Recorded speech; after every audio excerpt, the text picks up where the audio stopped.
오두막 이야기 20번째 시간입니다. 5분의 책 2권 막 읽어주는 목사입니다.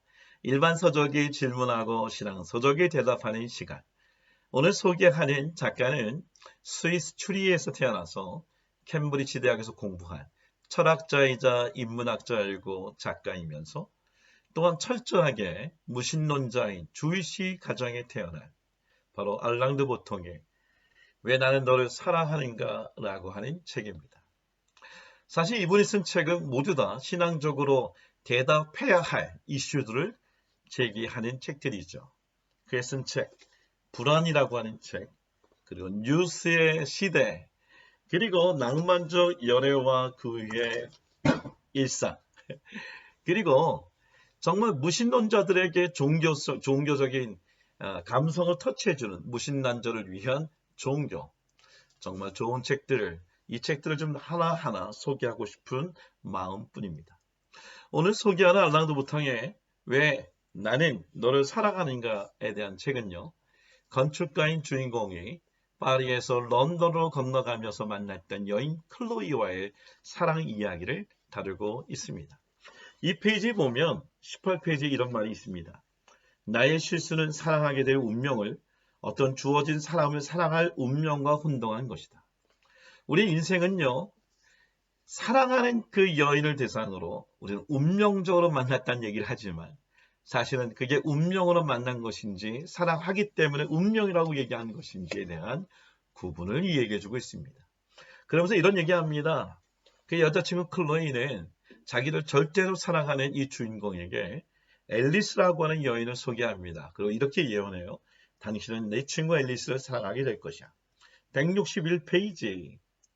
짝에 대한 우리의 사랑이 기울고 있는 것도 아닌데도 왜 그것을 아쉬워할까? 사랑의 요구가 해결되었다고 해서 늘 갈망의 요구까지 해결되는 것은 아니기 때문이다. 사랑하는 클로이가 있지만 자기 안에 또 다른 갈망에 대한 욕망이 있다는 것을 고백합니다. 그리고 사실 이 클로이는 자기의 친구와 사귀어서 떠나게 되는 이야기로 끝납니다. 그렇게 비참한 결론이지만 사실은 이 주인공 역시 이렇게 얘기합니다. 자기가 버림받은 존재이지만 어느 날 디너 파티에서 만난 한 여인, 레이첼이라는 여인과 함께 사랑에 빠지게 됩니다. 그래서 이렇게 결론을 냅니다. 레이첼의 모습은 나에게 금욕주의적 접근 방법의 한계를 일깨워 주었다. 자기 여자친구 클로이가 자기를 배반하고 떠났지만 곧 레이첼을 만나는 여인을 만나면서 금욕적으로 살겠다고 하는 자기의 결심을 무너뜨렸다는 것입니다. 여러분 사랑은 이렇게 흔들리는 것이죠. 그런 질문에 신앙서적으로 대답하는 한 귀한 분을 소개합니다. 바로 우리가 잘 알고 있는 C.S. 루이스의 4가지 사랑이라고 하는 책이죠. 우리가 잘 아는 것처럼 순전한 기독교 또는 본향으로의 여정, 박성일 교수님이 소개했던 그 책에 나오는 주인공입니다. 그분은 4가지 사랑을 얘기하면서 굉장히 중요한 얘기를 합니다. 13페이지에 보면 선물의 사랑과 필요의 사랑 그리고 감사의 사랑을 소개하며 구분하고 있습니다. 필요의 사랑이 뭘까요? 감사의 사랑이 뭘까요? 페이지 보면은 27페이지에 필요의 사랑은 우리의 빈곤에 대해 하나님께 부르짖는 사랑이다. 선물의 사랑은 하나님을 섬기려 하고 하나님 뒤에 기꺼이 고난도 감수하는 사랑이다. 그리고 감사의 사랑은 하나님께 당신의 크신 영광에 대해 감사드릴 것이라고 얘기합니다. 영어로 얘기하면 좀 더 편할 것 같아요. self condition, 즉 자기가 조건적으로 하는 것이 필요적인 사랑이라면 object condition, 즉 대상에 필요한 것, 대상에 대한 사랑이 그리고 감사의 사랑이라고 한다면 unconditional love, 즉 무조건적인 사랑이 바로 선물의 사랑, 하나님이 주시는 사랑을 얘기합니다. 그렇습니다. C.S. 루이스는 자연적인 사랑으로 3가지 얘기하죠. 우리가 잘 알고 있는 부모로 주는 사랑, 친구의 우정, 그리고 에로스 사랑을 얘기합니다. 그리고 다 잘 알다시피 그 3가지 자연적인 사랑에게는 다 한계가 있다. 그 한계를 극복하기 위한 사랑이 있는데 그 사랑은 바로 아가페 하나님의 사랑이다 라고 얘기하고 있습니다. 여러분 생각해 보세요.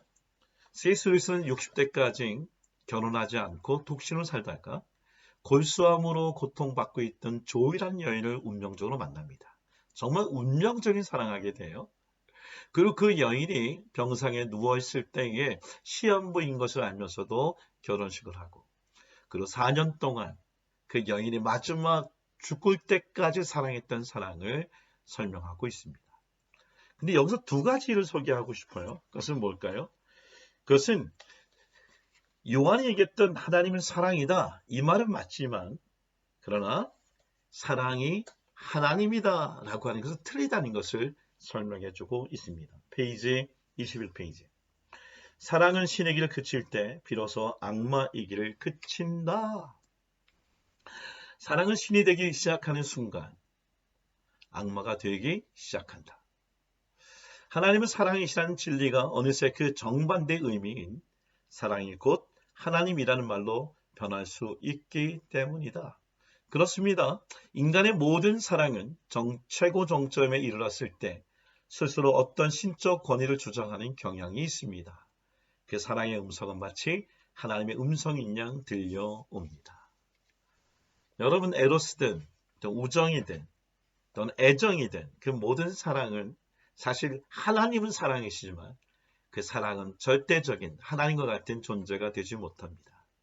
그것이 절대적인 신의 위치까지 올라가면 그것은 우리를 불안하게 만드는 악마와 같은 일을 한다는 것이죠.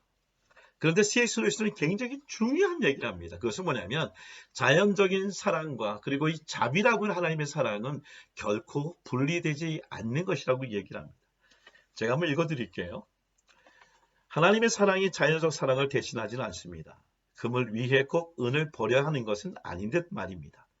자연적 사랑은 자연적 사랑 그대로 유지되면서 자비가 나타나는 형식으로 쓰임받을 수 있습니다. 천국에는 지상에서 사랑했던 이들에게 등을 돌려 하는 고통이나 의무가 없을 것입니다. 그분 안에서, 하나님 안에서 그 모두를 발견할 것이기 때문입니다. 그들보다 하나님을 더 사랑함으로써 우리는 그들을 지금보다 더욱 사랑하게 될 것입니다. 여러분, 우리는 운명적으로 만났던 사랑도요, 사실은 그것이 절대적이지 못할 수 있죠. 알랑드 보통은 그것을 예리하게 이 책에서 이야기합니다. 절대적인 것, 운명적인 사랑이 뭘까요? 그것은 자연적인 사랑도 포용할 수 있는 사랑. 그것은 바로 선물과 같은 사랑, unconditional love, 바로 하나님의 사랑, 그 사랑 안에서 발견될 수 있습니다. 오늘 같이 만나고 있는 사랑하는 사람을 어떻게 만나십니까? 필요적으로 만나고 있습니까? 자기의 조건적으로, 아니면 감사적으로 만납니까? 상대편의 필요에 의해서. 그것도 좋겠지만 그걸 다 수용할 수 있는 unconditional love. 오늘 자기가 시한부의 인생에 있는 여인과 결혼하고 그 여인이 죽을 때까지 사랑했던 그 사랑 한 번 갖고 지금 사랑하고 있는 배우자와 자녀들을 사랑할 수만 있다면 우리는 천국에 가서도 그들과 만날 때에 오늘 하나님의 사랑 안에서 헤어지지 않는 영원한 사랑을 할 수 있을 것입니다. 코로나 바이러스로 인한 힘든 시간, 여러분 그렇게 unconditional love, 그 사랑을 통해 하나님의 사랑을 이루어가기를 간절히 원합니다. 샬롬.